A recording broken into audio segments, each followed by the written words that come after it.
Perfect. And here we go.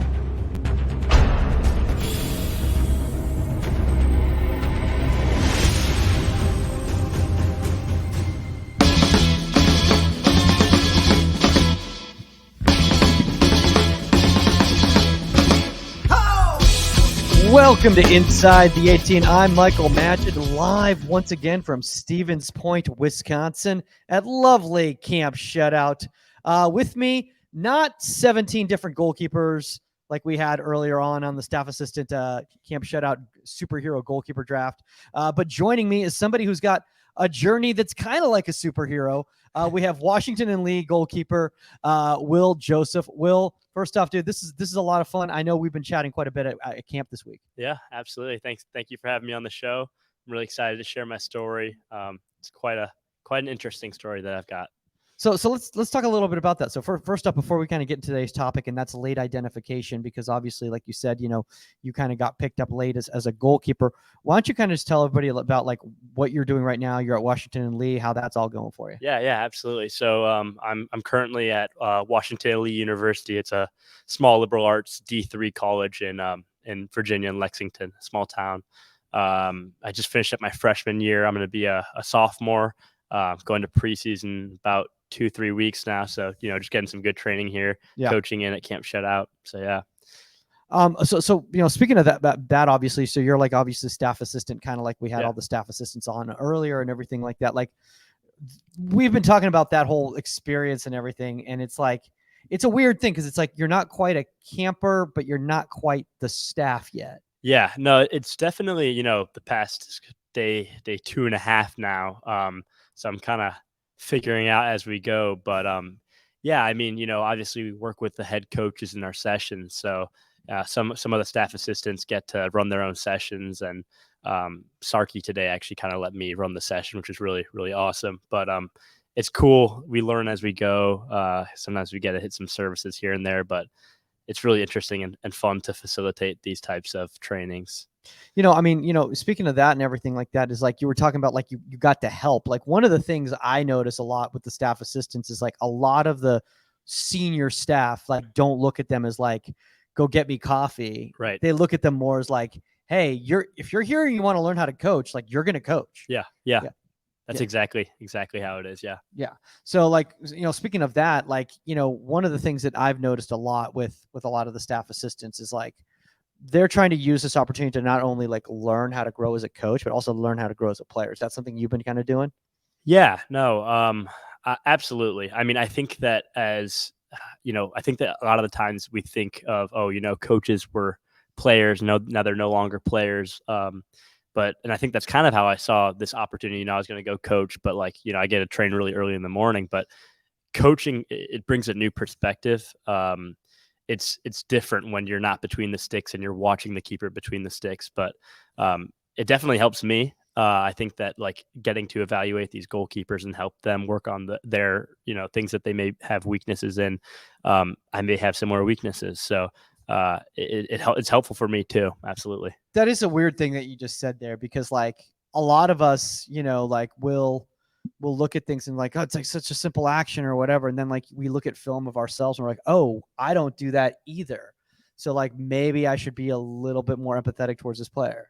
Yeah, no, absolutely. I mean, I think that, especially training these different groups and everything like that, there's a wide range of skill, but, depending on the group, like they see me, I play college soccer. So, they know that I play at a certain level, and it's like, they may want me to demo something, and, for the most part, I hope that I'll have a good service or, do a good demo or whatever it might be. But it's like, I'm like, in the back of my brain, like, I don't want to mess up in the front of these kids, that's the weirdest thing, because like I've heard, especially like with like the staff demos, like, and it's a lot of the staff assistants that do the demos because they're still playing in college, but like the senior staff will be like, hey, don't make me look bad. Like, hold on to everything. And a lot of like the staff assistants take that like really seriously, as opposed to like realizing like, hey, it's all in good fun, like relax, like have a good time with it, Right. No, exactly. I think that, yeah, I mean, when you start to tense up a little bit as well, it's like, you want to make the older guys look good, but it's like, as soon as you start worrying about those things, I feel like that's sometimes when you might slip up. So like, it's all, especially as a staff assistant, it's a lot of fun,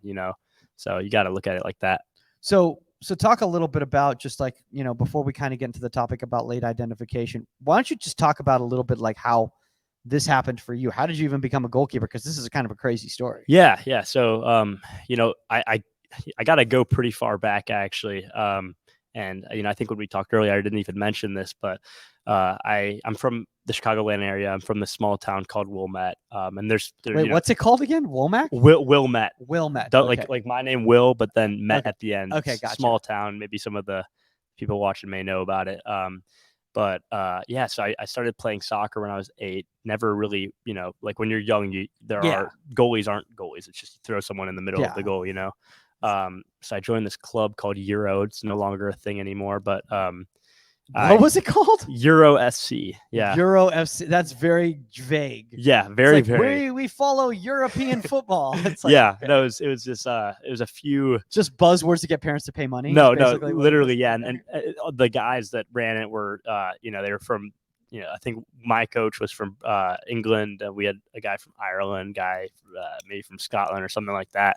But yeah, no, I mean, I joined this club. I wasn't really that interested in soccer back then. And then I think when I was going into like 3rd grade, so I was, 8 or 9 years old. Yeah. I was like, you know what, like, I want to take this a little bit more seriously. And like back in the day, when you're little, the only thing that really matters is if you can kick the ball far. So I took a bag of balls, like 5-6 balls. My dad bought me like the cheap ones, and I just went to the local park and kicked the ball like probably 10,000 times over the course of the summer. I'd leave at 8-9 a.m. and then I'd come back at like 6 p.m. Wait, your dad just let an 8 and 9-year-old just take a bag of balls and go to the field? Oh yeah. Like, what year did you live in? Did you live in 1910 in some farm? Like, what are you doing? Yeah, it was like a local, like I cut through a neighbor's backyard. It was like a block away, Okay. But I went there, and so I was like, I was a big Ronaldo guy. I loved watching him play, and so I was a field player. I wanted to score goals, and like I came back that next season at Euro, and I was just blasting the ball, and my coach was like, "What happened? Like, when did you learn how to kick the ball like this?" And so I would take free kicks from halfway, all that type of stuff. But then I remember like a little bit later in, I was like, you were the Messi of the U9s. Yeah, no. Like I scored so many goals when I was younger. It was so much fun. And then I don't know what happened, but I just remember like I was like, I saw I don't know if people grew, so the ball couldn't just be lifted to the top corner. Well, even at that point, okay. Even at that point, I liked scoring and stuff like that. But like, it was at an age where we started playing team, like, because we were a pretty decent team. It was a really like ragtag team, but we were pretty good. So we played against good teams, and we had no goalie, and like we were losing games because like we just threw field players in there, and I was like I kind of want to play goalie, and I was like, goalie, if I could kick it far from a goal kick, like that could help our team. And so like I remember I was like, I really had to build up some courage. I would go. I remember my friend who lives in California now. I haven't talked to him in a while, but his name was Michael Baron. He and I would go train in his basement. And like he would just kick the ball at me, like we're like 8, so like he just kicks the ball at me. That's how I learned, and he had to help me build the courage up to tell my coach like, hey, can you throw me in goal? And so this was the first ever time I was like, okay, yeah, you know what, maybe I'll try out this goalie thing. So I tried out, played in this game, played pretty well, and then I started kind of playing as like a halftime goalie, but like it was like that was it, and I enjoyed it. And then like the next year, I was like. I was all right. Like I was all right goalie, but like no training, nothing like that. It was just like I played goalie because there was no one else, and I was like, okay, I'll be that guy, whatever. I love the way that's done. It's like last resort is always a goalkeeper. You never hear that. It's like, I guess I'll play the number 9, like whatever. Like, yeah. Like it's always just like one of those things where it's like the coach is like, you do it, and you're like, all right, fine, I'll try this out. So, no. but you dig it though. Yeah, no, and so I did, and then I was like, this sucks. Like I hate this now. Like I really don't like this anymore, because I was just I thought that at that point we kept playing better and better. I was pretty good even though I had no experience, and we won more and more games. We got better players because of that. We were playing better teams, and I was like, I really miss playing on the field. I would play I'd play on the one half because we had some other kid that played the other half. Yeah. But like I really wanted to play on the field. I wasn't getting a lot of playing time on the field, and I was really just upset about that. And it really made me like dislike goalie because of that, because I wanted to score goals. And so then I started working on my field work. I never worked on my goalie work, kept working on my field work, and finally got to play a little bit more field. And then like fast forward a couple of years, things kind of progressed. That was the year where I think it was like we switched to the European standard, so it wasn't like by grade level anymore. It was by year. So this team, which I still don't. I still can't figure that out. Like I'll talk to a kid here, and I'll be like, "Hey man, how old are you?" He's like, "I'm an 07." I'm like, "Dude, can you just tell me how old you are?" Like, honestly, like, exactly. But that whole thing. You need me to do math? 7 a.m. right now. Well, because an 07 sounds like in my mind, I still think of an 07 as being like 12, but they're like 16 now. I know, it's crazy. It's crazy. Yeah, because I think of the 07s too. I'm like 07's like, oh, you play with like a size 4. They're like, dude, I'm going like Colorado next year. Oh, okay. No, that's exactly. But so then this whole thing made my club kind of fall apart. I was at this point, I tried out. This is where I joined FC United, and I didn't try it as a goalkeeper. Like that year before, I had played actually the full season in goal because the other half goalie had like dislocated or broken his shoulder or something. So I played the whole season, and I like did not like goalie at this point anymore. Like I was done with it, and so I tried out as a striker. Okay. And at that point, and that's when FC United formed a development academy team. So it went like the DA, and then there were Select 1, Select 2, Premier, whatever. So there's club teams, right? Yeah. And I remember I tried as a field player, and I was like, oh, like they gave out this brochure, the Select 1 and Select 2 team, they got to go travel to Arizona for a tournament. And I'm like, I really want to go on a plane to go play a game. So I was like, oh, hopefully I make one of those teams.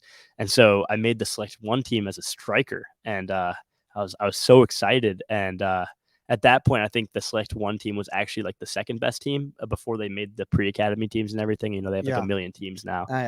Dude, everyone's playing elite something. Yeah. There's like Elite 64. Yeah.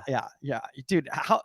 Like, you know what the definition of elite is? It's like the best, right? Yeah. Meanwhile, like you're like I'm elite. I'm also on the JV team at my high school, right? Like, yeah.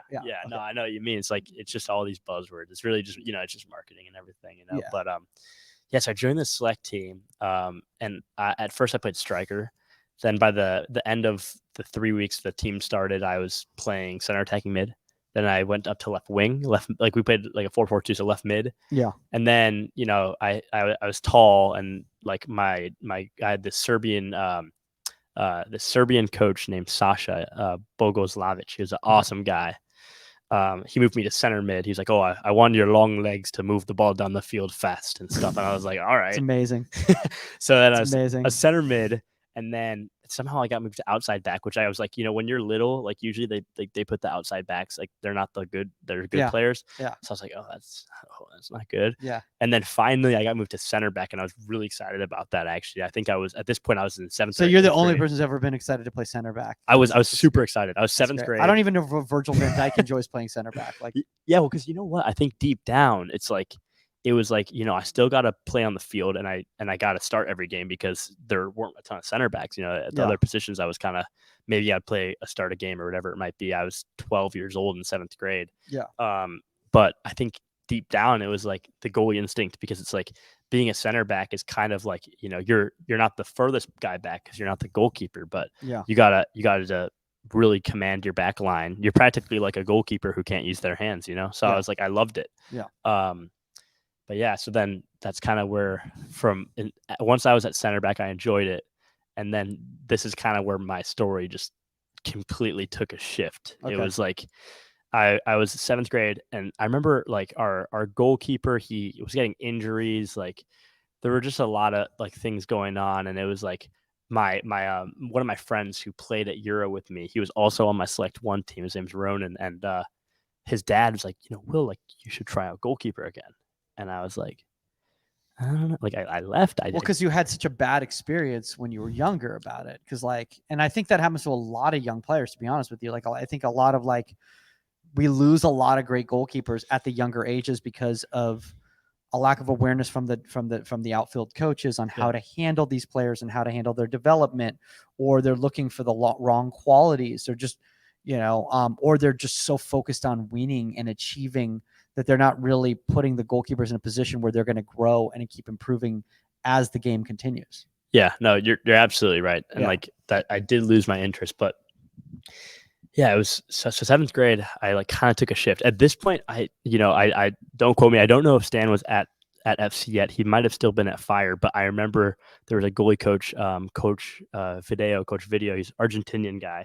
I remember maybe he was at Northwestern for a little bit. He was our goalie coach, and I was like, you know what? I'll take Ronan's dad's advice. I was like, it was kind of a perfect timing because our goalie for the Select One team, and at this point, Select One was no longer. It was kind of a middle team because there was pre-academy this, pre-academy that, and then academy. So I was like, all right, whatever. Like I'll stay on the Select One team.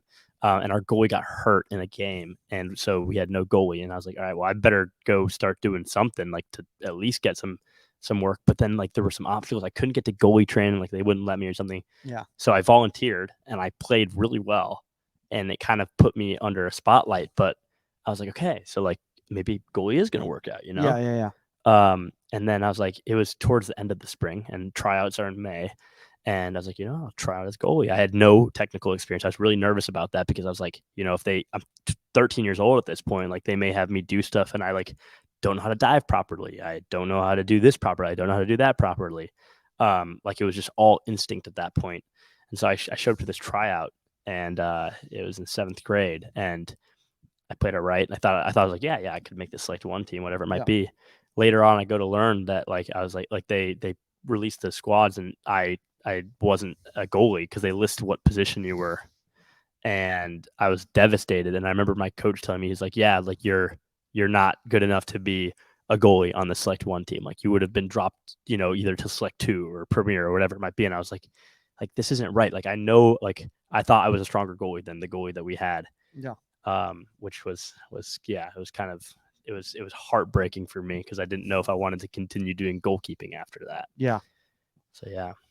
Yeah. I mean, so let's kind of delve into the topic. And by the way, I can tell that honestly you were like a late identifier because the fact that you still use the term goalie means that like you're still like it's like people who've been like working on like final actions and like proper service and like defending the area and the goal and all the coach speak that we kind of hear since they were like 8 years old. They say the goalkeeper or the keeper because like they've been in an environment where like they got like probably ostracized if they didn't. Right. So it's very refreshing to see somebody like yourself who's very comfortable. Matt Turner says the exact same thing. Yeah. So you're in very good company right there.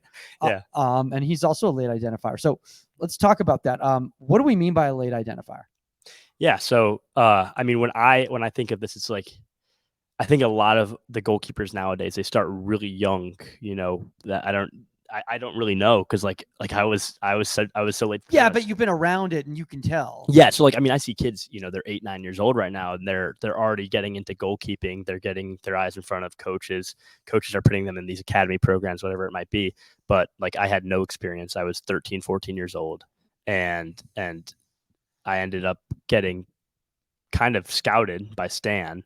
And I'll go into that. Should I go into that right now, or? I mean, you can if you think it's relevant to like what we're talking about right here. Yeah. So being a late identifier, I think that here's how I would describe it.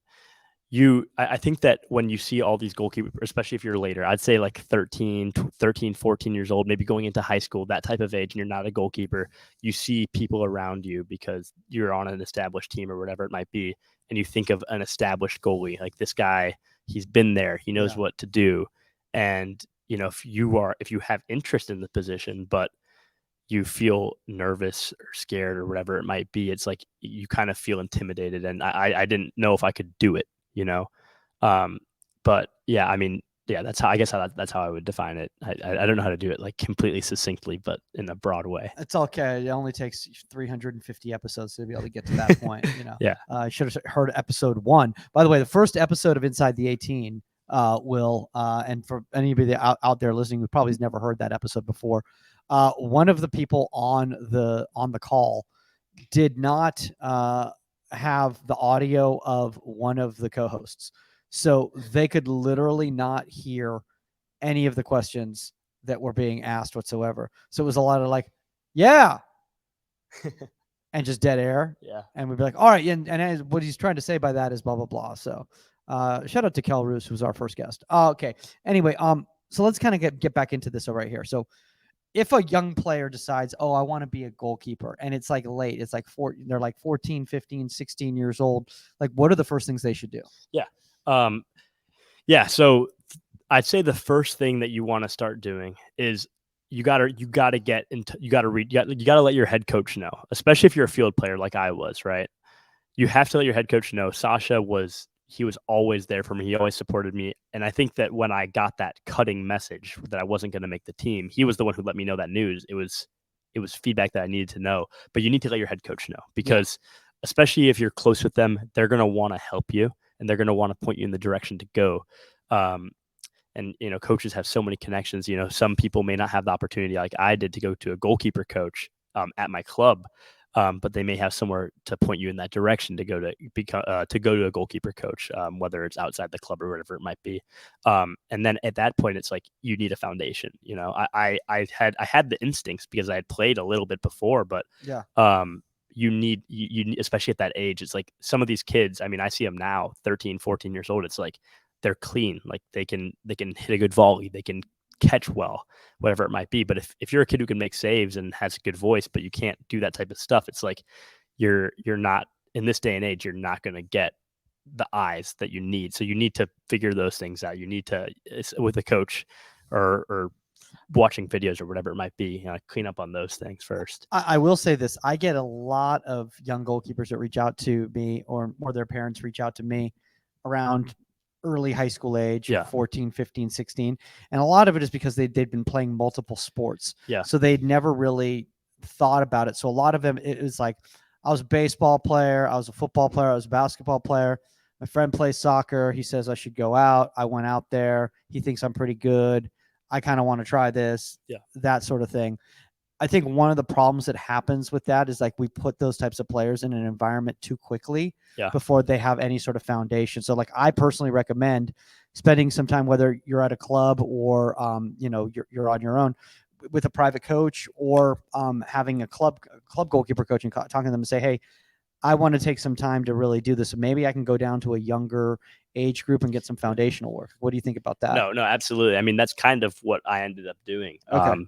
Because so what ended up happening is the other goalkeeper. So I played on the Select 1 team in 8th grade as well. The other goalkeeper was super busy. He was also a hockey player, so he never could go to goalie trainings, which in my mind was like, it was a little bit refreshing because I was good friends with him and I didn't want to be like, oh, I'm gonna take your spot. You know what I mean? Yeah. So I ended up in 8th grade, starting in the fall. I think that's when Stan came into FC. I could be wrong, but I remember that's just when he started running sessions. I came in, there were tons of goalies there. There were kids that were younger than me. I think there were a few kids that were older than me. They were all in the club.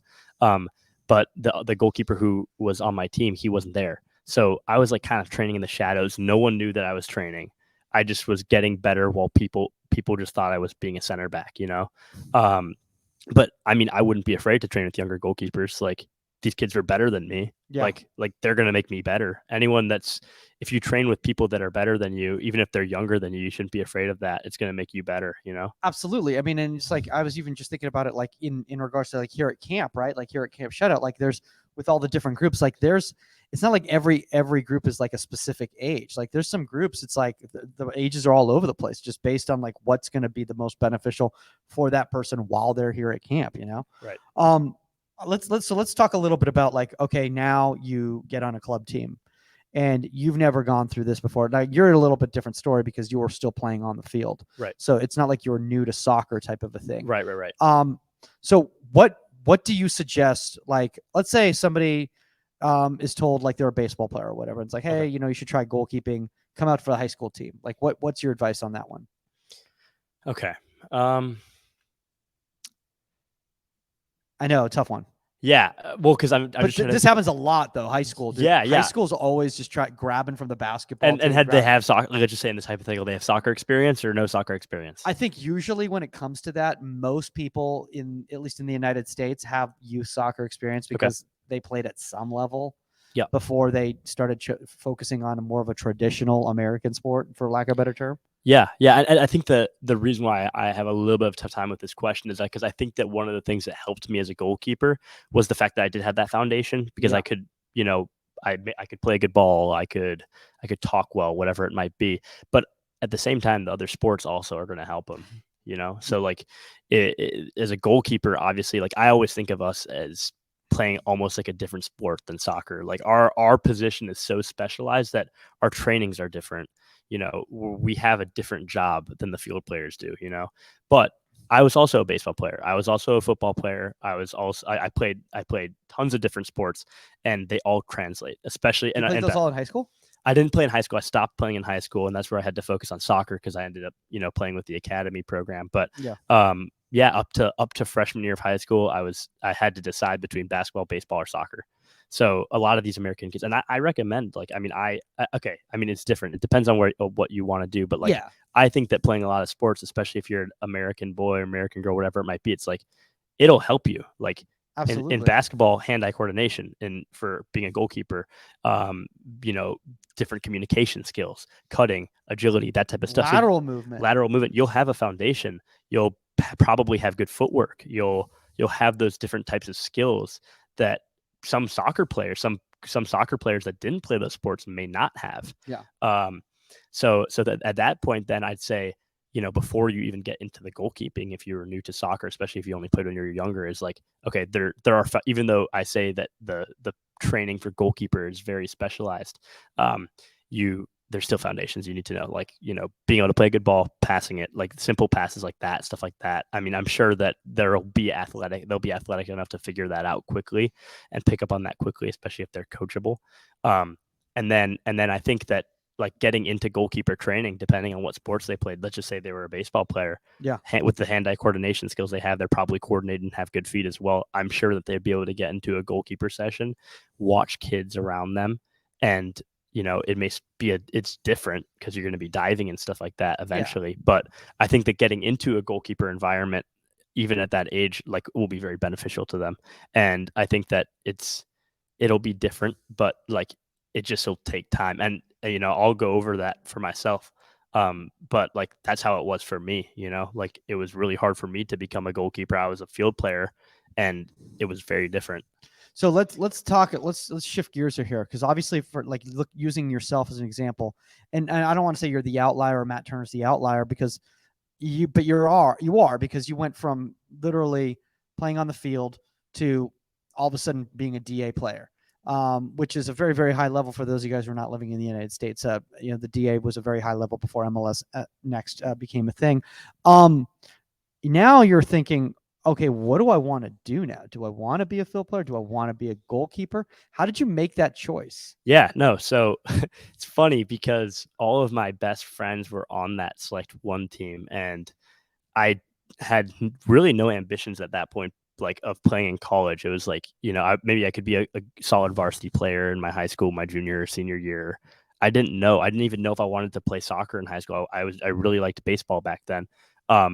And so in eighth grade, I remember in the winter, I was training with a few other guys, a few older guys, actually, because the younger kids weren't there. And this was the first time, even though I had a few training sessions with Stan. Yeah. I don't think there were so many kids at these training sessions that Stan hadn't noticed me. Yeah. And so I came to this training, and Stan was like, "Who are you? Like, I've never seen you before." And I was like, "Oh yeah, my name's," I was little, and my name's Will Joseph. I'm in eighth grade. I'm on a Select One team. I'm a center back. And he was like, "You're a center back? Like, I know there's a lot of things that you could work on, but like, you look like, you're a goalkeeper." And I was like, "What? Like, what are you talking about?" And he was like, "Yeah, like, I mean, like, you said you're a Select One field player right now." He's like, "I think that, I really want to see you in an academy environment." And I was like, "What are you talking about? Like, I don't even know what this is." I remember I had a few friends that I used to play with at Euro who played academy, and I was like, "Oh, I don't want to do that. Then I can't play high school soccer," Yeah. And I was like, "I don't want to do that." And so in eighth grade, I remember in the winter, I went to my first ever academy training, and I don't know if I'm born in 2004, 04s, that I was probably 14, 13 maybe at the time, and the 04 team wasn't there, so I trained with the 03 team. I remember it was at Falcon in Glenview. I remember it being way bigger than it is now, but I remember going to this field, and like, these kids were huge. Like, they were pinging balls across the field. Like, there was one kid who was like 6'4", like 190, and I was probably 5'10", 120 pounds. I was like, I I'm gonna die. Like I'm actually like one of these kids is gonna hit a shot at me. I'm gonna die. I at this point I wasn't even that cleaned up. Yeah. Like I could probably hold a volley. My footwork was better, but like I was scared.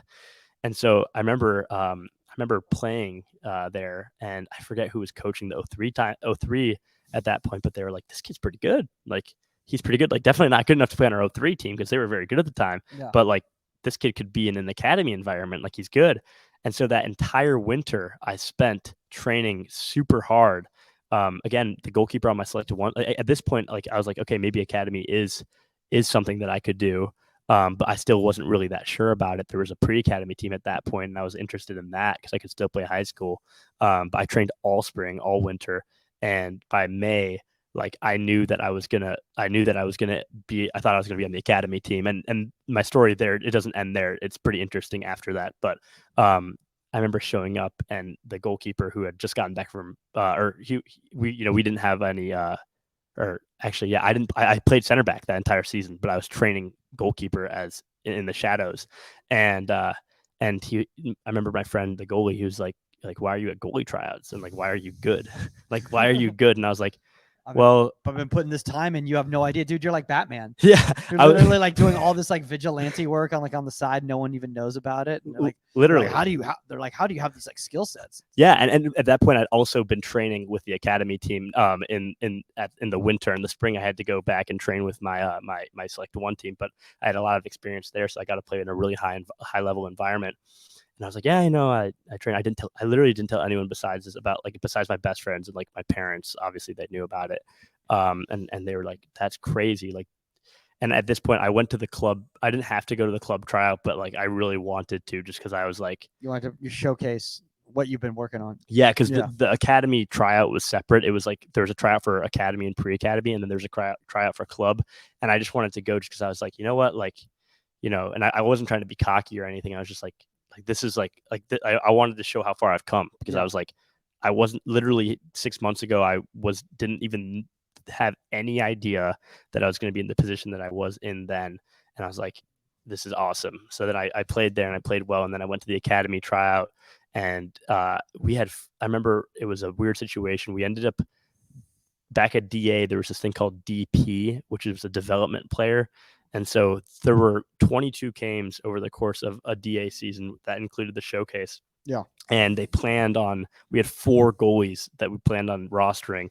And then one of them dropped out, and then one of them wanted to play high school soccer. So then it was Owen and me, and Owen was he's here. He's a counselor at camp now, and he's at Notre Dame. And so they ended up full-timing Owen, and then I was a DP player. So at this point, and then I was full-timed on the pre-academy red team. So I was as part of the academy program, but I wasn't playing in the games Gotcha. until that freshman going into sophomore year. Okay. Owen was like, he hurt his hand or something, and I had to go fill in for him in California, and I had a pretty good showcase. And then after that, I ended up getting a spot on the academy team. But that entire year, I played that entire year with the pre-academy red team, kind of not knowing like what I was going to do yet. I think that's one of the things out there for anybody listening out there, especially like coaches who are listening out there, how important these developmental or reserve teams are at these clubs. Like, I don't want any young goalkeeper out there who's on one of these teams to think that they're a cast off, that they have no chance, with the higher level team or anything like that. Because literally that's what the whole point of these teams is to get you reps so that you can play at those different levels. Now, speaking of playing at different levels, now you're like, oh, wait, there's an opportunity for me to play college soccer. I didn't even want to play. I barely thought I could play high school soccer. Right. Yeah, no, it was like at that point I was like, okay, so I joined academy. And I was like, okay, academy, like I want to go play Division I soccer now. And I think when I was younger, when I was, in the Ronaldo days, I was like, yeah, I want to be pro like Ronaldo. But then by the time I was, freshman, sophomore in high school, and I knew I was going to be on the academy team, I was like, all right, I'm kind of shifting my mindset. It's like, I was a pretty good student in high school, so I wanted to go to a really good academic college. And I was like, all right, like this DA thing is going to help me get into a better college than I otherwise probably wouldn't be able to get into. So I was like, all right, a lot of these kids go and they go play at these crazy good D1 schools. FC United is a really good program in Chicago. And so I kept working like, sophomore, junior year. and I didn't get a play on the academy team. I didn't get a play in my first DA game after that freshman year showcase until my junior year, and it was tough. Like I was always the number 2, and Owen's a phenomenal goalkeeper, so Yeah. he played really well. I remember my junior year, he ended up playing with the 19s, which gave me an opportunity to play with the 17s, and I had it was a really tough year because our 17s team lost lots of games and lost by lots of goals. And it was really difficult. Like it was like my first opportunity to play DA, and like we were getting, or MLS Next at this point, sorry. Yeah. Because after COVID, and we were getting destroyed. Like we lost a game against FC Cincinnati 7-0, and then we lost against Fire 5-0. And I was like this is really tough. And so then that was hard for me because I was like, I finally got an opportunity. But then we got to go to Dallas, and I had a really good showcase there, and that was going to my senior year of college. And I was like, you know what, maybe I'll be able to play D1 soccer. I was still talking to some Ivy League schools and some other academic schools, and then so then by the end, I was talking to the U.S. Naval Academy for a lot, and I thought that was going to go there. And things didn't pan out as I wanted to. There was a goalkeeper named Thomas Pearson who was a goalkeeper at Navy for a little bit, and then Beckham actually was going to go play at Navy before he signed pro, and I was going to go serve in the military after that, but then that didn't work out. And then by chance I went to a camp, and my cousin goes to Washington and Lee University, and Michael Nick, who Stan knows pretty well, he was an FC United guy. He was exactly 4 grade levels above me, and I went to this random camp. I messaged the coaches. It was a good school. Cousin went there, whatever. And after one camp, they were like, "Hey, we think you're going to be the replacement for our guy." Wait, after one camp? After one camp, it was junior to senior year. They saw us from FC United. I'm sure they know Stan pretty well. Had they seen footage of you, or was No. it just all based on the camp? It was this one ID camp in Taunton, Massachusetts. It was soccer I'm actually wearing the shorts right now. They're like my lucky shorts. Soccer Masters. Yeah, okay. They gave us different colored shorts to if you're going into senior year, you wore the black shorts. I'm wearing them right now, actually. And they're like my lucky shorts. And after one camp, they were like, "Hey, you're an FC United guy. You're clean. We think you could be his replacement." He ended up starting all 4 years at Washington and Lee. And I was like, what? I at this point, it was I was between a few schools. I had no official offers yet. And a lot of the really talented guys, they get offers going into their when they're already in their junior year of high school. Oh yeah. And so I was like, I'm a good goalkeeper. I'm not at that type of level, where I could be going to a top Division I school or whatever it might be. Maybe I could have, but in my mind, it wasn't it wasn't the right move for me. But again, especially as a late identifier, I think one of the problems is that a lot of these college ID camps, especially at the higher level, for lack of a better term, schools, or the bigger profile schools, is they start identifying players in 8th grade, 9th grade, that sort of thing. So they're like, "Who's this? We never saw this guy." Who, and because of that, they're scared off or whatever. But I want to tell a lot of coaches out there, college coaches, is you have to look at these opportunities, and you also have to realize that athletes are athletes. And if an athlete can move, if an athlete is intelligent, they're going to, and first off, honestly, one of the things is I know a field player is not a different sport, but it is a different sport. So if you find if you find players who came from a different sport or were field players, they're going to bring certain skill sets that you may not get from somebody who's been turning in goals since they were 8 years old, and that's it. No, exactly. I mean, there were certain things, and that I'll touch on, having played field. I was a center back. My feet were very good, and the nice thing about that is how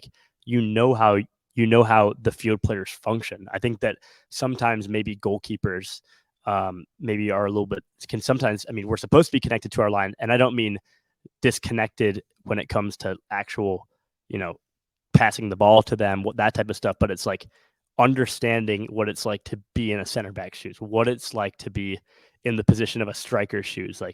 When you're telling them to do things, some goalkeepers who had never played field before or played at a level. That's me. It's I'd never played center mid. Yeah. And all of a sudden, I was thrown into center mid position, at a scrimmage. And I was I don't know how this works. Literally, this is complicated. There's literally 360 degrees worth of action. Right. This is very hard. Well, and then imagine you're a center midfielder and your goalkeeper's yelling at you to do this, and you're like, what are you like? And that's why I mean, we get so much crap from field players for being goalkeepers, but like we also demand a lot from our field players, So Yeah, it's like absolutely. And I was even talking to some of the young kids out here, in regards to that. It's like, dude, like you're serving, you're selfishly serving. You're serving based on like what's easiest for you as opposed to what's going to be successful for that field player. Right.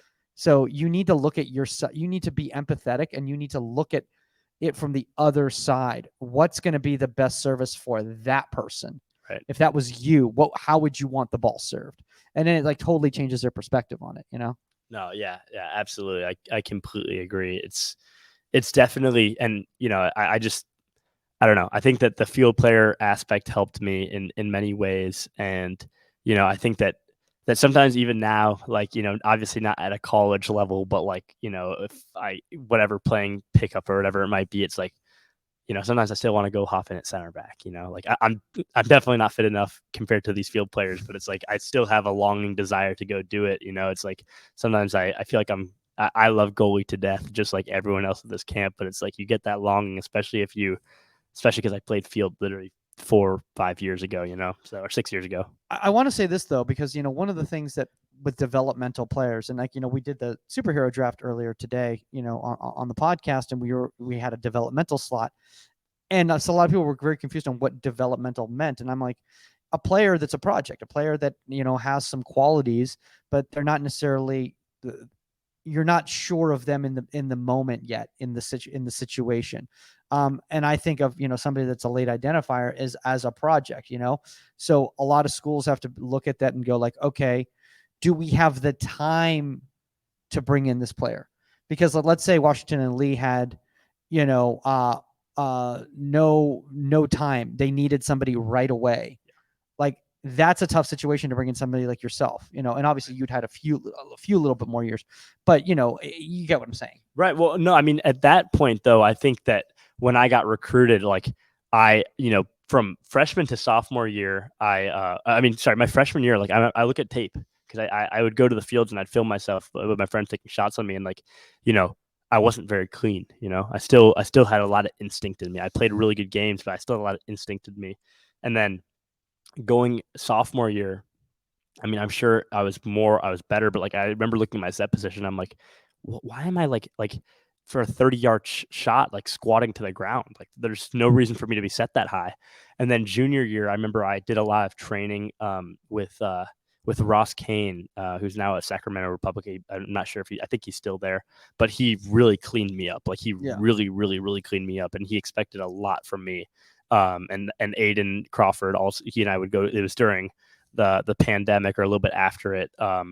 And like we really got a lot of training in. So by that point, like I was clean. I was a clean goalkeeper. A coach saw me and they're like, that kid's a clean goalkeeper.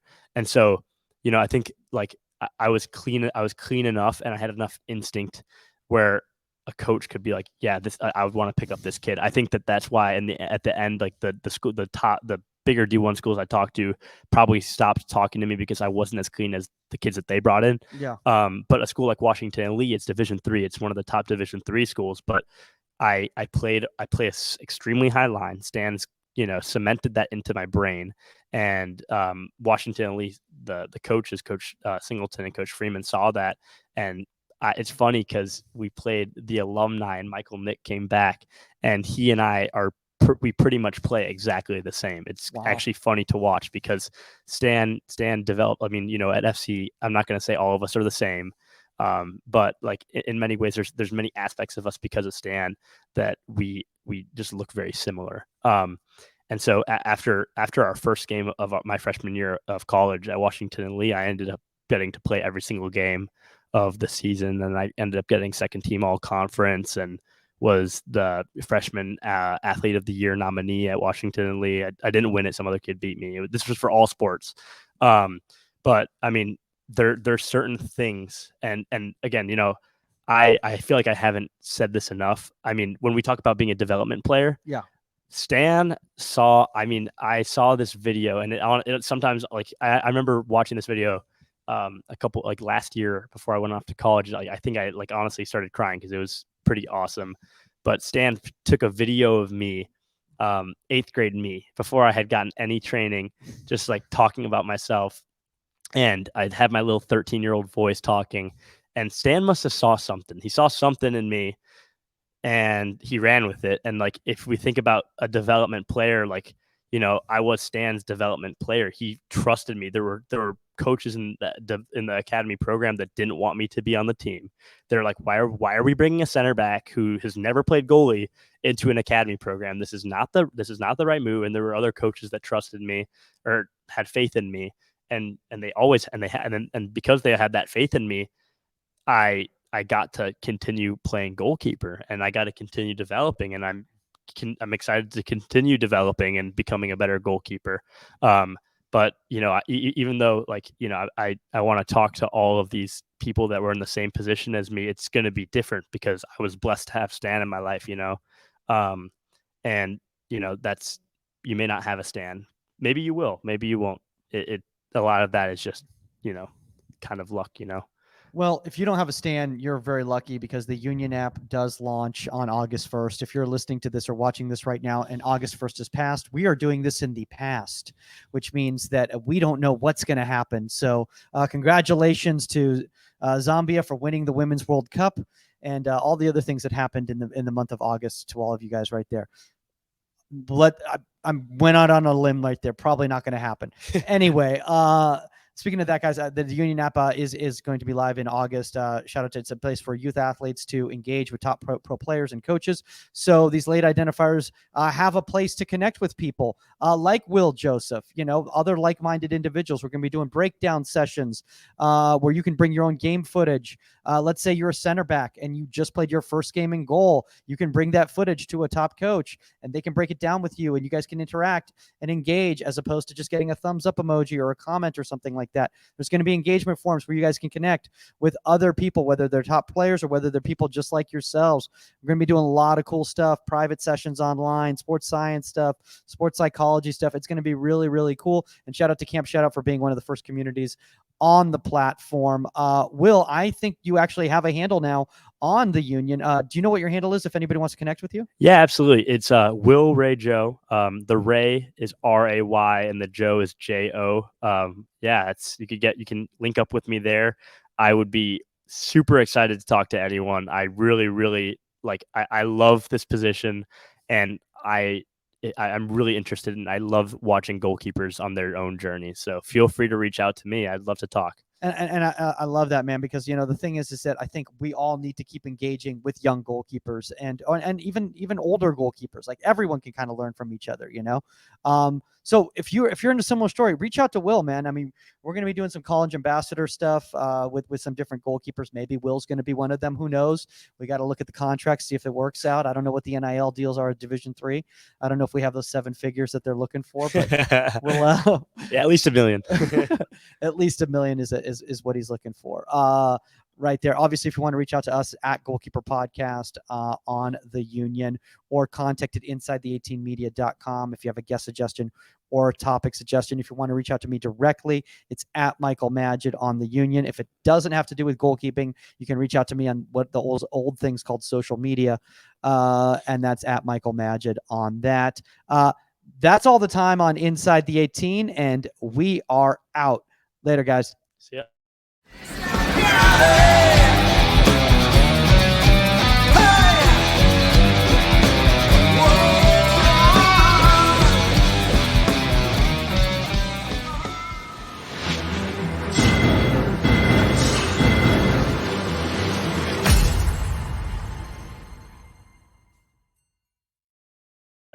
Oh, really? That was a really, really nice transition.